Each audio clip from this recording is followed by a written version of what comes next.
Espace TV.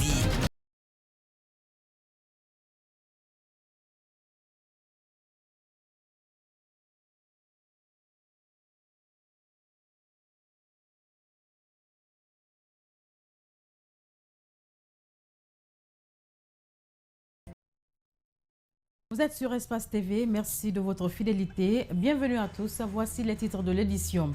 Poursuite judiciaire contre plusieurs hauts cadres du défunt régime, des particuliers et des sociétés privées. Le procureur général près la Cour d'appel de Conakry annonce qu'ils sont poursuivis pour des faits présumés de détournement de deniers publics et complicité. La mairesse de la commune de Kaloum repose désormais au CAS Bellevue. Bien avant son inhumation, elle a eu droit à un symposium au cours duquel les parents, amis et collaborateurs se sont relayés pour magnifier les œuvres de la défunte. C'est tout pour le sommaire. Bienvenue à tous.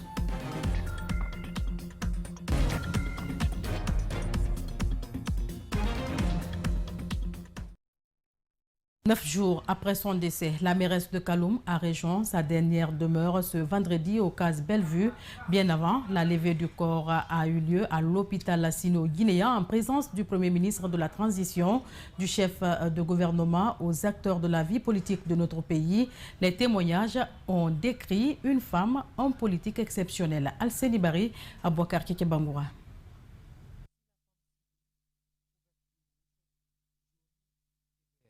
Tout un symbole pour le Premier ministre qui est de la même promotion que la défunte mairesse de Kaloum. Il retient d'elle l'humanisme, la bonté, le sens du service et du sacrifice. Jamais personne n'a su que Ami était la fille d'un président. Jamais personne n'a su que Ami était pratiquement à l'abri du besoin, à des moments où elle en avait peut-être même besoin. Dans les moments les plus difficiles, Ami a partagé le peu qu'elle a. Pour moi, s'il y a quelqu'un qui est destiné au paradis, c'est certainement elle, parce qu'elle en a fait beaucoup. Elle faisait l'unanimité au sein de l'opposition et dans la mouvance. Ami s'est éteinte le 12 janvier dernier. Dieu a aussi besoin des bonnes âmes auprès de lui. Et c'était quelqu'un d'une grande humilité, qui rassemblait, qui écoutait, qui était présente à toutes les cérémonies, quelqu'un de très sociable. Donc c'est vraiment une très grande tristesse que d'être ici aujourd'hui. La Guinée perd une de ses filles les plus illustres. Et moi je perds une grande sœur parce que je suis fils spirituel d'Ahmed Sékou Touré, paix à son âme. Aminata Touré, inspirée au-delà des frontières, elle a reçu des hommages bien mérités, même de ceux qui ne la connaissent pas. Fille du père de l'indépendance guinéenne qui est restée pendant plusieurs années discrète. Un sentiment de compassion pour la famille, le sentiment d'avoir perdu quelqu'un de cher pour les valeurs qui nous animent. C'était quelqu'un qui était connu bien au-delà de sa zone de circonférence d'action. Et tous ceux qui s'intéressent à la défense des valeurs africaines et de la dignité africaine sont forcément tristes de perdre une personne de cet acabit. Aminata Touré a été inhumée après la prière de ce vendredi dans l'enceinte des CAS Bellevue, un bien de son défunt père, Ahmed Sékou Touré, que le président de la transition vient de restituer à la famille. Repose en paix, Aminata Touré. Autre volet de cette édition d'élégance économique en Guinée, le procureur général, après la Cour d'appel de Conakry, annonce et instruit des poursuites judiciaires de plusieurs dossiers sur des faits présumés de détournement de deniers publics et complicité. Les faits concernent des hauts cadres du régime déchu, mais aussi des particuliers et des sociétés privées. Mamoudou Boulere Diallo et Ibrahima Souri Kamara. C'est le début d'un long feuilleton judiciaire qui vient d'enclencher le procureur général près la Cour d'appel de Conakry. Les pièces portées à sa connaissance par l'agence judiciaire de l'État sont nombreuses. Elles impliquent des directeurs généraux et leurs comptables d'agences publiques et institutions étatiques. Ils sont passibles de poursuites pour détournement de deniers publics et complicité. Des instructions fortes sont données au procureur spécial de la CRIEF d'engager des poursuites judiciaires sans délai, conformément aux dispositions du Code de procédure pénale, sous les faits décrits ci haut, et au procureur d'instance d'ouvrir des informations judiciaires sur ces dix faits en attendant l'opérationnalisation effective de la CRIEF dans l'intérêt de la bonne et prompte administration de la justice. Requiert la saisie des biens, des aides des avoirs et toute autre mesure conservatoire à l'encontre des personnes physiques ou morales contre lesquelles l'information judiciaire sera ouverte par voie de réquisition. Des poursuites judiciaires, mais aussi des audits sont annoncés contre plusieurs entités. Il s'agit entre autres de la NSS, la Haute Autorité de la Communication, le Port Autonome de Conakry, l'UNAMO, l'AGP, le dossier du Fonds d'investissement de l'urbanisme et de l'habitat, le Fonds d'investissement minier, l'audit de Futurelec Holding, SMD, la BCRG, Air Guinée, même l'Agence nationale de lutte contre la corruption est sous poursuite pour des faits présumés de détournement de deniers publics et complicité à travers son secrétaire général et son comptable. Des ordonnances susmentionnées et 43 alinéa 2 du Code de procédure pénale de transmettre les procédures relevant du domaine attribué à la CRIEF, quelle que soit l'étape où elle se trouve, devant la juridiction ordinaire du fonds par voie de réquisition au procureur spécial près la CRIEF pour continuation et selon le cas pour la poursuite de l'enquête de police par le procureur spécial, de l'instruction par la chambre d'instruction et du jugement les chambres de la cour au degré correspondant. Selon le procureur général près la cour d'appel de Conakry, nul doute que ces faits de corruption, de détournement, d'utilisation des biens publics pour des fins personnelles, d'enrichissement illicite demeurent les causes premières des dérapages budgétaires fréquents. Certains de ces dossiers annoncés par le procureur général seront traités par la Cour de répression des infractions économiques et financières dont les membres ont pris fonction ce vendredi. Au nombre de 19, ces magistrats auront pour tâche, il faut le rappeler, de juger les hommes et femmes qui seront poursuivis pour des faits de détournement de deniers publics. Ils ont promis d'être impartiaux dans le traitement des dossiers. Les détails avec André Moussier, Milimono et Djibril Kabak-Kamara. Créée le 2 décembre 2021 par décret présidentiel, la CRIEF est un instrument de la justice guinéenne mis en place pour mettre fin au détournement et pillage des deniers publics. Désormais, ces infractions ne resteront pas impunies. Modifiant cette ordonnance, celle numéro 008, en date du 6 décembre 2021, vient lever les entraves aux poursuites. En rendant inopposables et inopérants les immunités et privilèges reconnus à certaines personnes et en posant la règle de la rétroactivité, renforçant l'inéluctabilité du châtiment contre l'enrichissement illicite et la gabegie économique et financière.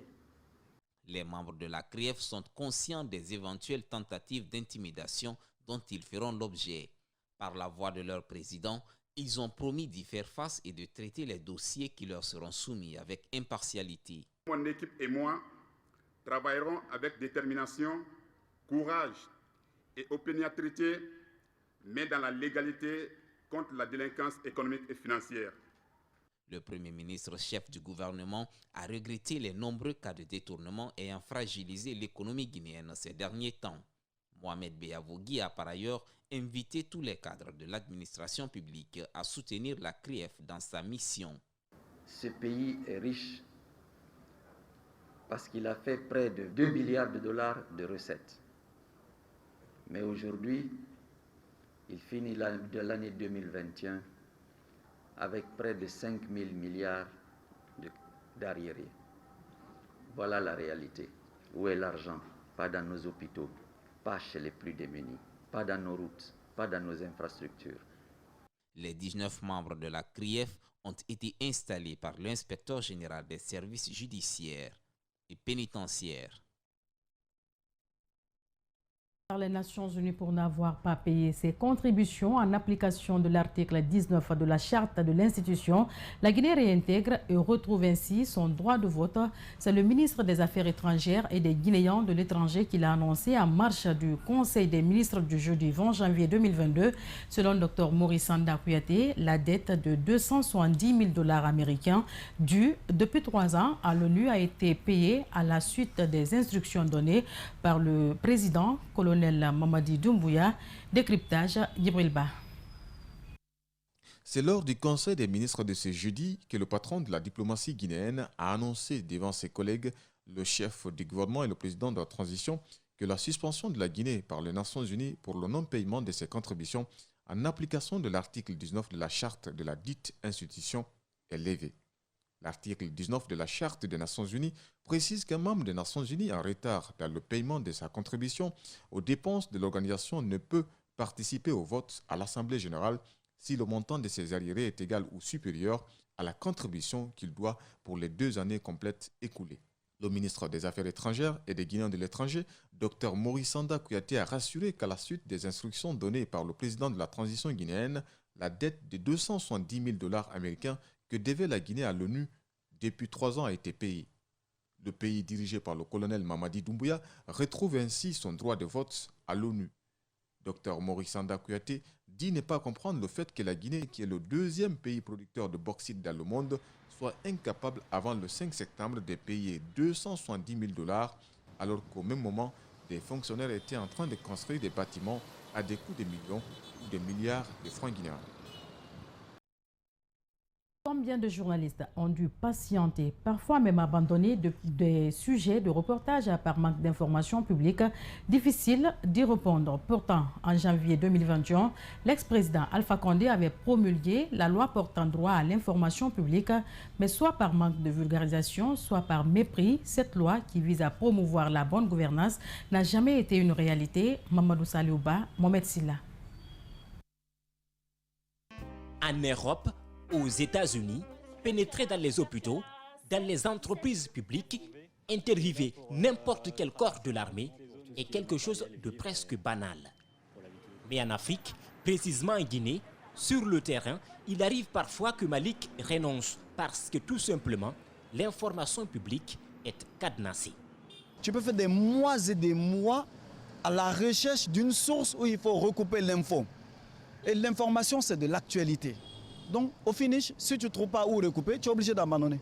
Il faut dire qu'en Guinée, certains ministres, directeurs et secrétaires généraux ne donnent l'information que quand ils le veulent et surtout quand ça les arrange. Parfois, ils demandent un ordre de mission, un email. Le plus souvent, ils ne répondent même pas au téléphone. Ils sont très malins. Quand ils savent que ce sont des sujets qui les arrangent, facilement on t'ouvre les portes. Facilement on t'ouvre les portes. Mais quand c'est des sujets qui les incriminent, tu n'auras vraiment pas accès, pas du tout. Pourtant, aucun journaliste ni autre citoyen ne devrait souffrir pour avoir l'information publique, car depuis le 6 janvier 2021 a été promulguée la loi portant droit d'accès à l'information publique. Mais la loi a-t-elle été vulgarisée? Boubacar Sansobari n'était pas au courant de cette promulgation.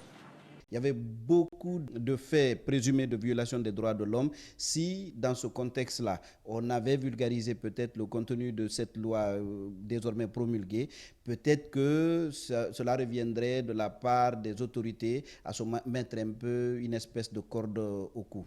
La loi promulguée, mais moins vulgarisée, mentionne que même un simple citoyen peut accéder à l'information publique en adressant une demande au département ou à l'institution concernée.